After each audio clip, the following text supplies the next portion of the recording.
So today this beautiful E92 M3 is actually getting a EVENTURI carbon plenum installed, a gloss one at that. So here it is, it just came in the mail from EVENTURI. We ordered it from IND. Huge shout out to IND for sending us this. So of course, as you can see, this car has a stock plenum right now. We're going to be installing the plenum, showing you guys how to do it. Nothing crazy in depth because it's a pretty straightforward install, but we'll try to help you every step of the way. Try to get some sound clips for you guys as well to show you guys how the intake sounds with the hood open from stock to the new one. But right before we start this installation process, I'm just going to give you guys a quick walk around of this car because it is pretty sick. It is wrapped in vintage racing green from Nosatec, as these custom chrome painted TE37s. It's sitting on Olin Road and Track coilovers. It also has this fancy wide diffuser. He's rocking an active AutoWork exhaust. This Carbon Productions GT4 style wing. We have this Competition Motorsports chrome half cage, which pretty much goes with the wheels. Kind of cool to see. This is an originally space gray car, but I'm glad he wrapped it green because it looks so much better. And as you can see, he has two Recaro Sportsters, which look pretty freaking sick,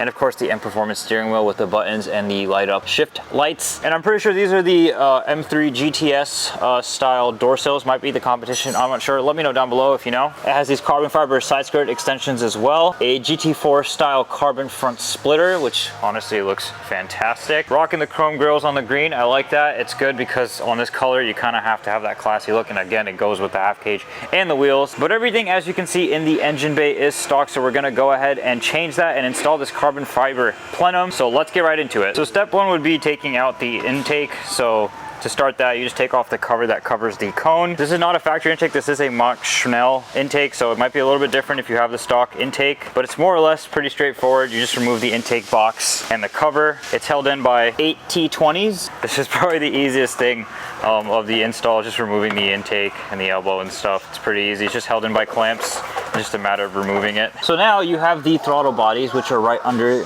the plenum, and they're held in by hose clamps, which are, you can get a 6mm or a flathead to loosen those. It's just a matter of loosening those, and then you should be able to pull the plenum off the top of it. So once you got the clamps all loosened up, you can pretty much start pulling the plenum off once all those clamps are loosened.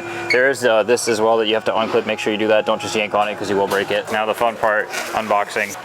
Wow. Oh, it did come with it. Wow. Crazy, I gotta hear it different. Damn, this dude's a hater. That's crazy. You don't let that slide? Damn. This is too loud.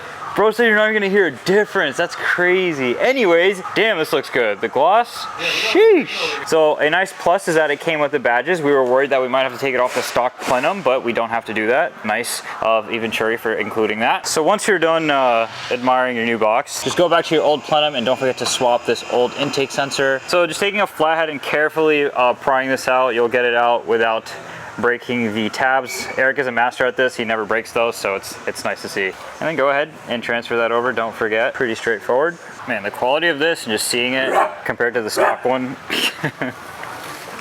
he has to do it every time. And of course, just a matter of lining it up. Be very careful. Try your best not to scratch it and go in with it. Make sure these line up as well. And obviously, before you go down with it, make sure, don't forget to get that back in there, because if you don't, you won't be able to get it back in. So make sure you do that before you go through the time of seating it fully and then remembering, oh shit, we forgot that. All right, and then it's just a matter of pushing down. Once you feel that, you hear that bloop. Hey, you gotta clean your engine bay, bro. All right, now you have a nice carbon fingerprint air box. And of course, once you got it all seated down, just go ahead and tighten the 6mm worm clamps.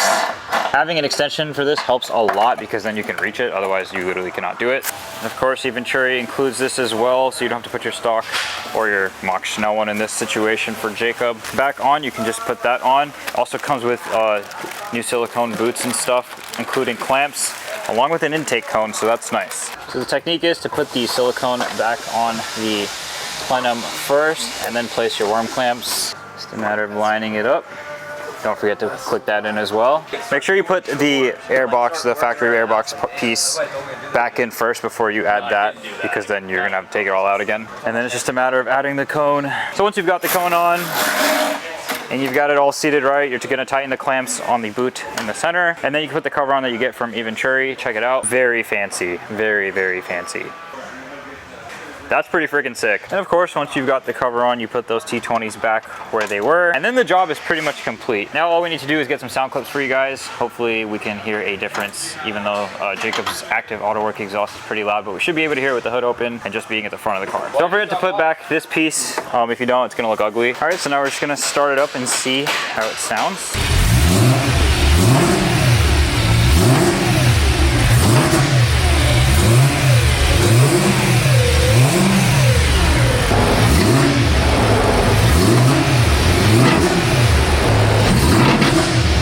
Also, don't forget to install the little air scoop to help funnel air towards the airbox. Hopefully you guys were able to hear a sound difference from the before and after. I don't know if the camera picks it up. I honestly can't hear it in person either, so we're gonna do a quick drive up the block and see how it sounds. But overall though, I think the intake looks so freaking good in the engine bay. Check it out. Like, it just looks so much better than it did before compared to the stock matte black. The gloss carbon just looks so freaking good. The build quality and the fitment overall from EVENTURI, 10 out of 10. It looks and installs and sits, and just overall just everything just looks so good.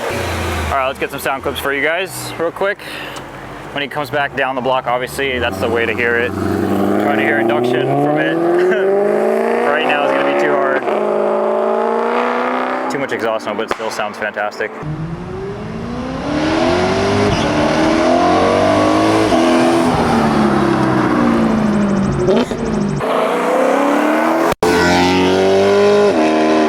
We're gonna try and get some inside sound clips for you guys real quick. Also, so the owner of the car can hear it for himself.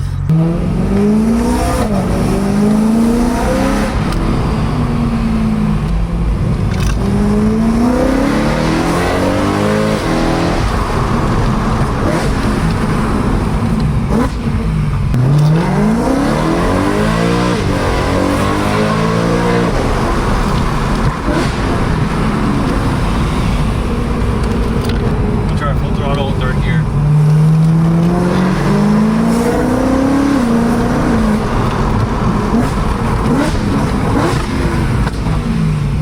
Alright guys, hopefully the camera was able to pick up the sound difference when it's actually being driven. It is significantly louder.